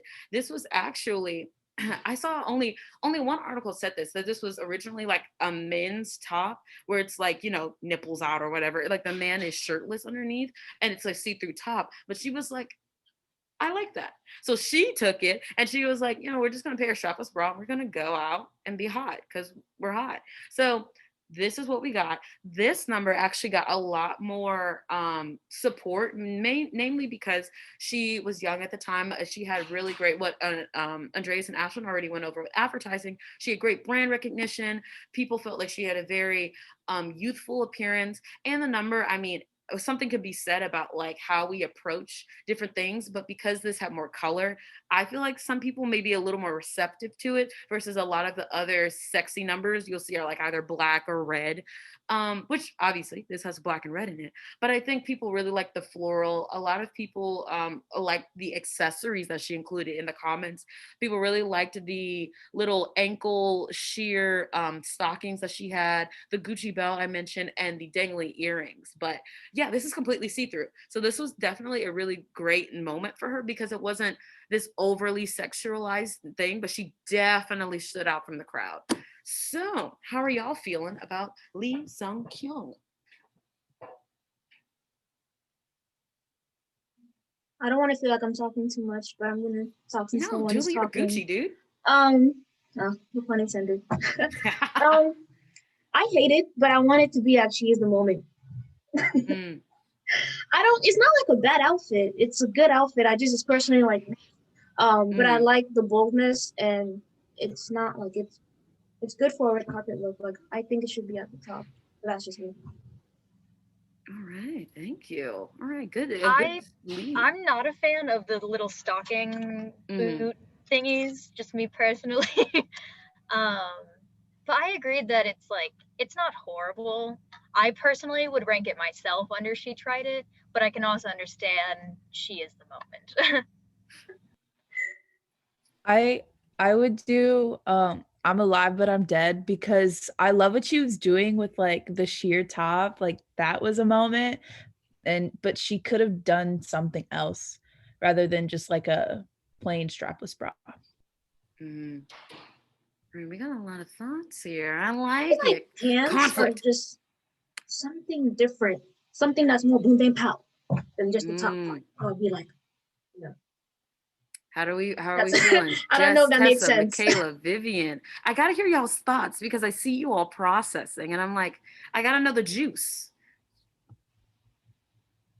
The top in general just like isn't my favorite. I'm not a fan of the way they place the floor at the top. It looks like cheaply placed to me. The Gucci belt and the rings and the accessorizing, it looks expensive, but then when I look at the top and like seeing like the seam and then just the way they just kind of like slapped lace on and they're like, it's good. It looks nice. And then they kind of just like sent it down. And I agree with Julie. I feel like she could have done something else. It's She could have missing found something. And like It's I'm like, never yeah. gonna like if I saw this out on the street, I would have been like, all right, that's a nice sheer top. But like I feel like with this outfit and where you're going, you could have done like something. Yeah, it needs some more textureness. It's like when you're eating something and like just needs more. Like you paired a Gucci belt and a ruby red skirt, and then you were just like, just throw on a little bra and a beige shirt, call it a day. Fuck it, no shirt, no sheer. Just none. She could have had an interesting looking, intricate bra and then an updo and some dramatic earrings. But yeah, I'd put it at least at like I'm alive but I'm dead and like up. Maybe like the she tried it. The shirt just isn't my favorite at all. Probably I'm alive but dead, since we're getting a little bit of both. Yeah. Okay. Yeah. Definitely. All right. A lot of really great thoughts on that one. I loved it. I love it. So we're over halfway there. We're getting to the final four. I gotta save, our special, moment for last. But now we're gonna pop on over to someone who lost their entire career because of this moment. And some may argue that she barely had it to begin with. Let me get rid of these. Boop. There we go. Boop, boop, boop. Now, I don't know if you all are familiar with, obviously we've been over the influencer realm of things, but then there are actresses that have small roles in like everything. But maybe 10 years ago, so they were maybe a little popular influencer, what would have been a decade ago, but now they have really just faded into the background, to say the very least. And I guess she's not trying to come out to play because, come on, ma'am. Now is your time to shine. Because she has gotten no shine since she wore this fucking dress. Oh my God. Let's just do... Watch out. Do I have like 12 behind me? No. Okay. Sometimes my computer does that where it'll just like pop up 10 million. Okay, I don't know why that's being weird, but I will give you a little bit of the backstory while that is opening up, if it ever wants to. Or what's probably going to happen is we're just going to see 20 pop up at the same time, because why not? Or let me try another picture. Maybe it's just hers. It may be weird. No, yes, maybe. This is, again, why I say this like every meeting. Don't buy a computer off of eBay. Just go to the store and get the real copy. Don't buy your computers off of eBay, people, because it may say that it has pirated copies of all the software that you need, but it also won't open shit. So finally, now we have coming to the floor, because I didn't know who she was. Yo Min Jung, who, after reading about her, getting to know more about her backstory, it is sad what happened, because along the same lines, along the same lines as Haji Woon, she low-key got just like bullied off the internet. She was very popular for the time for just being a very funny, outgoing, quirky person. I bet you can kind of see this by just her overall vibe here. People largely like the high slit number, but it was when Korean audiences like the high slit, they like the blue, they like the heels, but it was when this actually reached other Asian audiences, like, so our Japanese fans are getting into our Chinese fans, we're getting into our Thai fans. They bullied her in every language possible. For whoever is in Chinese here, they called her all the worst adjective you possibly like. What is one? I'm like trying to. This is why you're in intermediate Chinese, and I fucking can't remember how to say ugly. Tai bu mei le. We're just gonna say that. Not beautiful, basically. You know, they were just not positive. And if you have to use Google Translate to translate your insults, that's when you know you have become a global failure. So that was a very convoluted way to explain that this was not super popular. However, unlike other ones that were super popular, I could bring you the package later. Well, you're fine.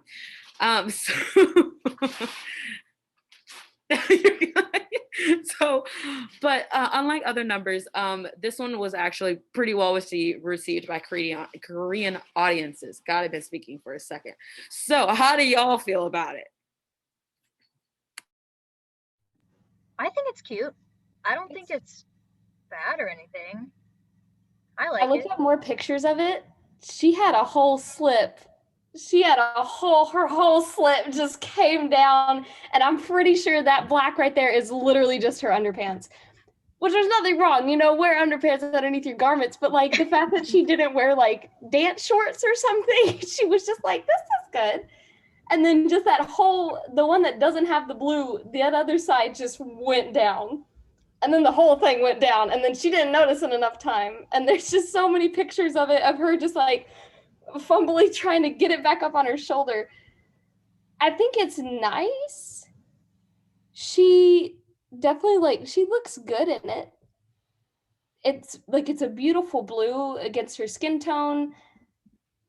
The shoes go well with the color with the outfit. I think the way it was executed, though, it's just not my favorite. I'm not sure what her date is wearing and how that kind of correlates with her outfit. She's got like a mafia style going. Yeah, we gotta include. Do we want to add or subtract points for the date? Because I was like, is this her bodyguard? Who is this man? I had to look it up, and I couldn't find much. On the side. Why are we talking about her? Let's look at him. Yeah, I agree. Because she's okay. But like, what is that? Like, I don't know. But she's not that bad. Like, it's kind of there. Like, I'm not like crazy about it, but it's not bad. I feel like the guy should be in question. Like, I don't know. Yeah. That is a good point. Like looking at him, like I'm not seeing now. Could she use the better tailor? Yes, because like Tessa already touched on, like, honey, we shouldn't be seeing this. But she's got some nice legs, not gonna lie. She would just have better security when it comes to the slip part. I know some people just wear undies so that so you're safe. Just better security for that. But she's good. She doesn't need to be bullied. Now that man was bullied. I feel bad, but like I was see why, because that I would understand. How are we feeling on this one though overall? I know this one is like I think it also helped that she was fairly well liked by the Korea public. So this one wasn't, most of the time when it makes the controversial list, it's because of international response and people just being like, the fall. It wasn't as iconic of a fall as our girly right here, but whole nip slip in Korea no less. But where do we want to place her? I'm alive, I'm dead. She tried it. Addie, yes. Yeah. It really is a no for me. Like the hair, like this like weird bun ponytail action, this like sparkly one shoulder prom dress is just not for me. I would put it under no. How are we feeling to that, people? And I guess I have a kindly she tried it, but I see if y'all put it like on live when she's dead, but I'm dead. Like the middle. I changed my mind. I wouldn't say no. Nothing is a no because she put it on and she was like, "Oh yeah, I look hot as fuck," but she tried it. Okay, so we'll put it in. She tried it. That is fair. Boop, boop, boop, boop. I think she may be the only one too. No, she is the only one who I definitely recall having like her significant other. And that's not something we see too often on the red carpet. It's kind of like, even though, well, dating scandals of that sorts too, but Oh, not you freezing. Let me get rid of that. Maybe this computer can only handle so much, boys and girls. So while that's just marinating, doing its thing, I don't know. We're gonna continue on. Well, so we're getting down to the top three, the final three looks here, ladies and gents. So I gotta start it off with a woman who went viral, who got really big in 2007 because she might have accidentally showed her whole butt crack to the whole world and the whole world, like Korean film critics. But she said of instead of having a nip slip, she had what would be a nice Plumber's crack. a crack down. No. uh butt bonus, no. I don't know, these are terrible. But she definitely, oh my God, I gotta refresh this so I can make sure, like, because they all see it. Because I specifically looked for the picture, like all the articles were highlighting it. There we go. Oh my God. So this is, so I can make sure. Yes. Okay. Kang Ha-na. She is really, if you like the sort of Sky Castle, elite, sort of rich K-drama topic sort of shows, she's usually in those. She's did a lot of the ones back in, 2005 to maybe 2013. She was like the normal pretty girl character. However, she pulled off this very low number during that year's Busan Film Festival. And granted, she didn't get, until she turned around, there wasn't much of a hubbub over what she wore because the whole front is pretty much covered. But it. What do y'all think? I won't say too much because this one was it had a variety of responses. Some people were like, she needs to be banned from the country and sent off because she's a shameful human being, and other people were like, this is kind of different, this is kind of saucy. So what are y'all feeling? I like the fact that it shows the back, but I just kind of don't like the way it was executed. Like, you see how it has a little see-through cloth on it, right? I feel like maybe if it didn't have that, and maybe if like the cut was a little weird, like the little shoulder part, maybe if that wasn't there, I think it would have been nicer. Yeah, I appreciate the sauciness. Yeah, but I like it. I just don't like the way it was executed, I guess. So where are we feeling to throw her at? Because I had low-key the same sort of feel. I was like, this isn't the like, we're also looking for this from Americans. I'm like, this is nothing. Like, a butt crack. That ain't the end of the world, People willingly show that shit on American red carpet. The So freaking, yeah, the cliche, you get the nasty plumber that comes over to your house and he's just giving you his booty all day long, like his hairy behind. Yeah, bro. I'm like, come on. And at least this is a nice butt. I don't even know what to say. But where we place this so we can get into the top two? I would say I'm gonna say Shout is the little baddie, but I feel like y'all might put her. What Andreas and Ashlyn, what are y'all feeling?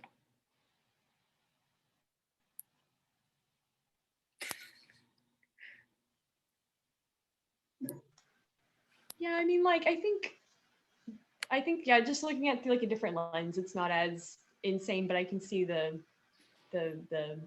insanity with it. So, yeah. I put I'm Alive but Dead, but I'm fine if she tried it too.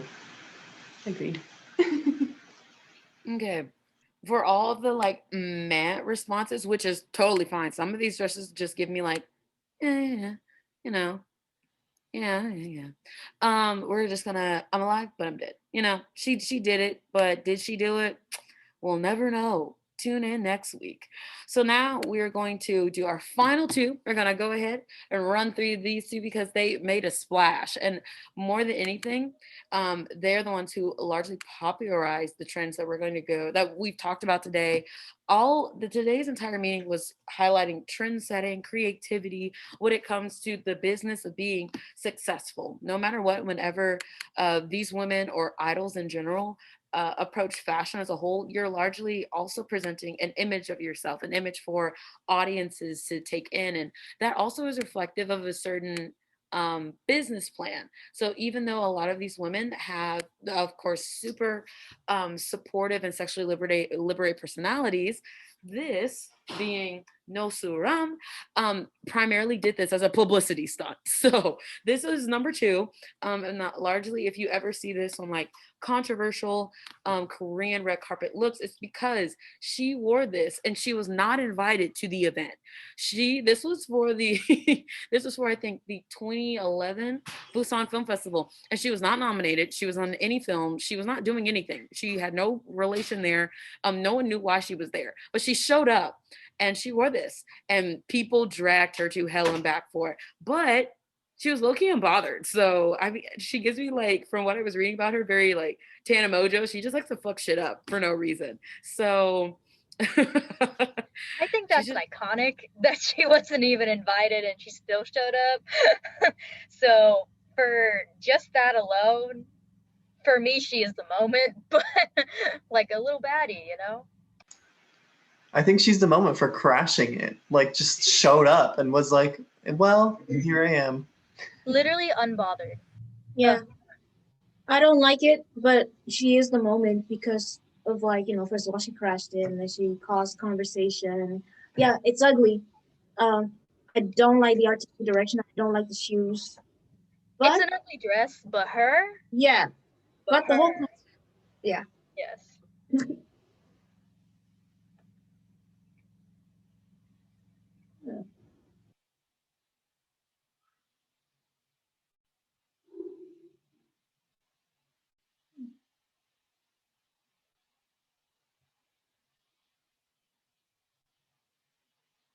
Michael, you're muted.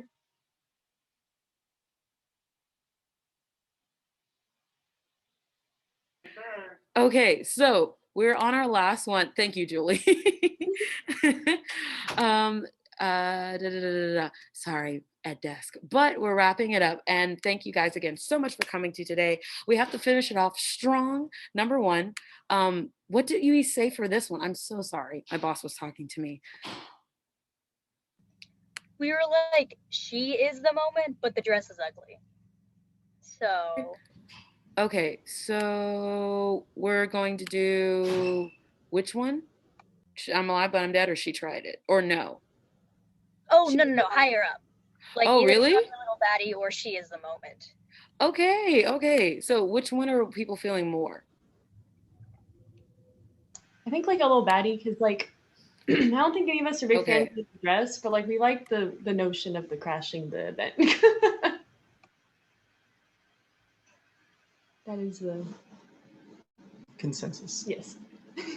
Okay, so let me place this one there. If she wants to move, you know, I'm gonna let her load. But we got to get to our last one before we run out of time. Now, this dress is iconic. I can't say it anything more. It is a number, whether you like it or not. I mean, granted, it is not my personal taste. However, this is Kim So-yoon, who is quintessentially the first person to wear like a sexual piece, even though Oh and He, who was the first person who we talked about with the red dress, popularized it. This is our pretty much first actress who walked the red carpet in a sexy little ditty.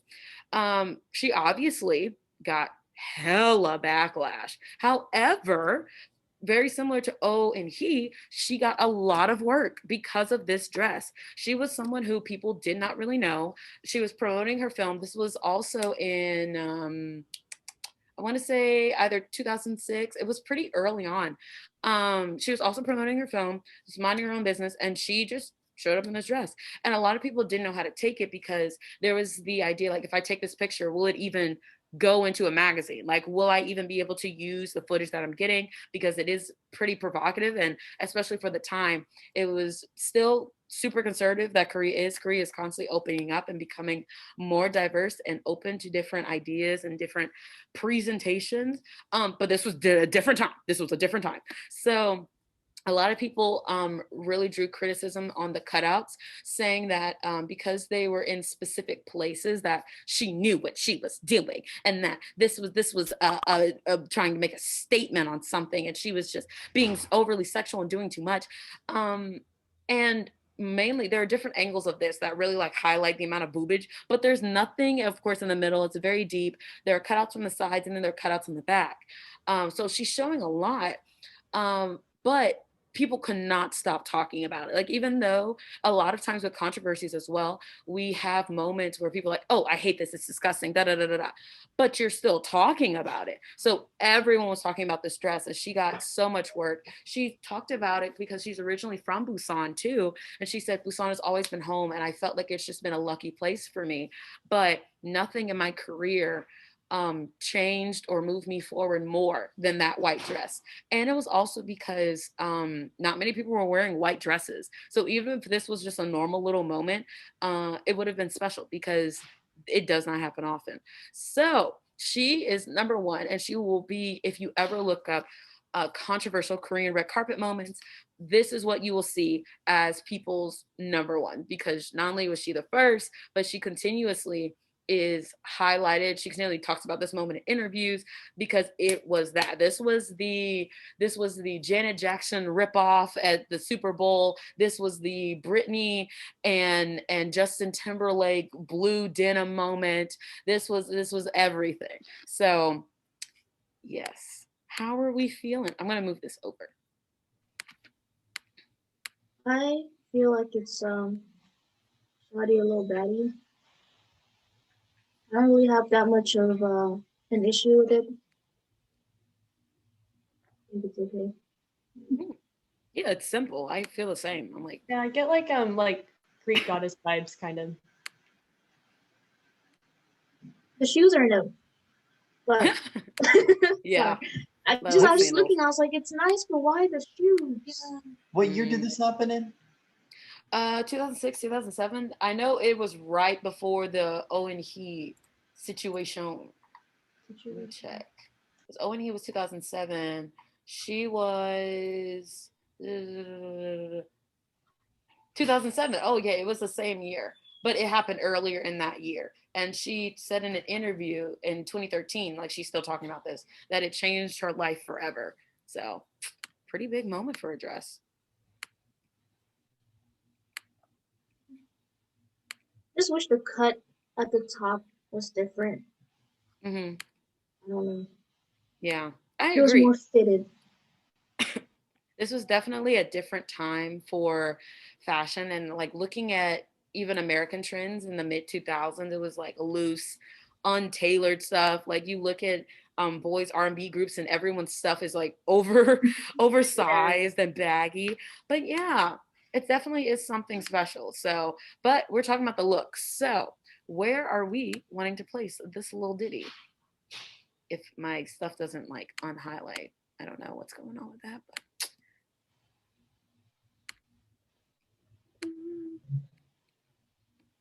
it's okay. I would If say it's a Shawty's a I don't know what everyone else thinks, but I'll put her in there. Mm-hmm. I agree. Agreed. Alrighty, gang. Well, we got the wheel of death. But regardless, thank you guys so much for coming out today. This was our, I can't even scroll again. Don't get your computers from eBay. This was our final list. I really appreciate you guys just sitting down, having a good old time. Who doesn't love like sharing opinions and just being like, yeah, their taste is shit. Because it's a fun time, and I'm broke, and these people make probably what I would make in 10 years. Oh, that Chris Brown line. I make more than you did.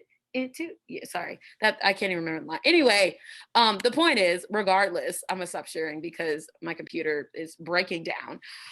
Thank you guys so much for coming out today. We have, again, so many new things that we're planning, especially for next month.